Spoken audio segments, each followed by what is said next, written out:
Վարչապետ Նիկոլ Փաշինյանը հանդիպում է ունեցել ԱՄՆ փոխնախագահ Ջեյ Դի Վենսի հետ, հանդիպումը կայացել է նախագահական նստավայրում Բաղրամյան 26 հասցեում։ Փաշինյան-Վենս առանձնազրույցից հետո երկու երկրների պատվիրակություններն այժմ շարունակում են քննարկումներն ընդլայնված կազմերով։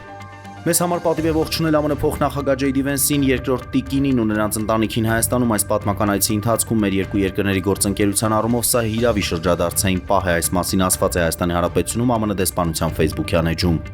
Տեղի ունեցել ազգային ժողովի խորհրդի նիստային վարել է ազգային ժողովի նախագահ Ալեն Սիմոնյանը, քննարկվել եւ հաստատվել են ազգային ժողովի 8-րդ գումարման 11-րդ նստաշրջանի օրակարգում լրացումներ կատարելու մասին ու փետրվարի 10-ին գումարվող հերթական նիստերի օրակարգի նախագծերը։ Նիստերի օրակարգում 29 հարց կլինի։ Ըստ Գորլիվկայի քաղաքապետի Արբադ գումարտակի հրամանատար Հայկ Գասպարյանը զոհվել է Դոնեցկի շրջանում մարտական առաջադրանք կատարելիս, Գորլիվկան Դոնբասի Ռուսաստանի կողմից օկուպացված հատվածում է։ Իրանի փոխնախագահ Մոհամմադ Էսլամին հայտնել է, որ Իրանը պատրաստ է ԱՄՆ-ի հետ բանակցություններում դիտարկել ուրանի հարստացման մակարդակի նվազեցման հնարավորությունը, եթե ԱՄՆ-ն ամբողջությամբ հանի Թեհրանի նկատմամբ պատժամիջոցները։